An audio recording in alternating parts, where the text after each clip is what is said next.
أنا في البيداء وحدي، ليس لي شأن بغيري، لي جحر في شقوق التل قد أخفيت جحري، وسأمضي منه يوما ساكنا ما لست أدري، تائها أجتاز في البيداء من كفر لكفر. معنا على الهاتف الدكتور عمرو خالد الداعية الإسلامي الكبير. ما الذي تود قوله عن البابا شنودة الله يرحمه؟ أشعر ان هذه الأيام البابا شنودة استطاع ان هو يوجد في فترات عصيبة بتمر بها مصر قدرة على الحكمة والتوازن. صحيح. يحمي مصر من أخطار كتير. والحقيقة مصر مرت في الفترات اللي فاتت بمجموعة من القضايا أو الإشكاليات القاسية جدا. الحقيقة شهدت توازن غير عادي. ومعنا على الهاتف الفنانة إلهام شاهين. عايزة تقولي إيه؟ يعني الحقيقة يعني اللقاء بيه كان بيبقى شيء رائع وجميل. كنت دايما اقول بعد ما التقي بيه اقول ايه كمية الطاقة الايجابية اللي الواحد بياخدها، بحس ان في طاقة خير ملتني في حاجة جميلة قوي جواه لما اي بني ادم يلتقي بيه بتوصل. لا تملكي غير انك تحبيه جدا، تحترميه جدا، يعني تحسي بتقدير شديد ليه، والواحد يتمنى انه يتواجد في المكان اللي هو فيه. ماما نعم، البقاء لله لينا في البابا. شو حضرتك كنت من المقربين لي، ما الذي تودين قوله اليوم؟ انا بقول بابا شنودة انا حزينه رغم الواحد عمره 89 سنه وكان مريض بقاله 10 سنين. صحيح. كنت عايزاه يعيش قد ايه، لكن انا شايفه انه لابد يخلد، لابد يبقى فيه نص في المدارس عن البابا شنودة. معنا الفنان طلعت زكريا. ما الذي تود قوله الليلة بعد فقدنا للبابا شنودة؟ مدام عايز اقول لك حاجة واحدة بس. ان وقع الخبر على المسلمين كان اشد وقعة من اخواننا الاقباط والمسيحيين، نظرا لعدالة هذا الرجل واعتدال هذا الرجل وحب هذا الرجل للبلد وعدم تفرقته بين مسلمين ومسيحيين.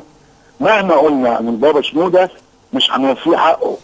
الراجل ده سيذكر في التاريخ وهيسيب علامة مضيئة في تاريخ الأمة المصرية. معنا على الهاتف الدكتور يحيى الجمل. والله أنا حزين على قداسة بابا شنودة، حزن. حضرتك كنت من المقربين ليه؟ كنت قريب جدا منه، ويمكن أنا من أواخر الناس اللي سمعوا صوت قداسته. قداسة البابا كان راجل مثقف جدا ومستنير جدا ووطني جدا ومسيحي جدا. كل هذه الصفات كانت فيه. يعني هو الراجل اللي قال مصر ليست وطنا نعيش فيه وإنما وطن يعيش فينا. وكان عنده السنس اوف هيومر، كان عنده الفكاهة الجميلة. صحيح. وكان شاعر، وكان لا يعني فقد مش للكنيسة المصرية بس، ده فقده لمصر كلها. كان الناس كلها عندها احساس ان الدنيا بخير ما دام البابا شنودة موجود. غريبة جدا، الراجل ده كان الله يرحمه يعني عنده كاريزما كده وقدرة على التحسيس بانه الحامي. كان دايما بيدعو للخير، بيدعو للمحبة.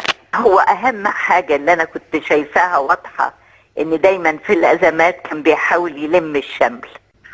احنا فقدنا شخصية عظيمة مصرية حتى النخاع، وهذا الرجل يعني كانت في علاقة وطيدة بيني وبينه، وكان في حب كده متبادل بيني وبين هذا الرجل. الراجل ده راجل عظيم ومواقفه عظيمة، وكان يمتاز بالعقلانية والذكاء الشديد. صحيح. وكان أحد الرموز الوطنية المصرية، وموقفه كان واضح من القضية الفلسطينية وغيره من الأحداث اللي كانت بتحصل ما بين المسلمين وبين بعض الأقباط المسلمين. لا تستأخرون منها ساعة ولا تستقدمون. ربنا لما بيقبل حياة إنسان بينقله من الأرض إلى السماء. أشكركم جميعا يا إخوتي وأحبائي، ولست الآن أنا موجودا معكم، إنما أنتم في قلبي في استمرار. لقد عشت زماني كله في قلوبكم وما زلت أعيش. أخذتكم في قلبي وفي فكري أنتم وآلامكم ومشاكلكم أعرضها على الله. من أجلكم أنا هنا ومن أجلكم أذهب إلى هناك.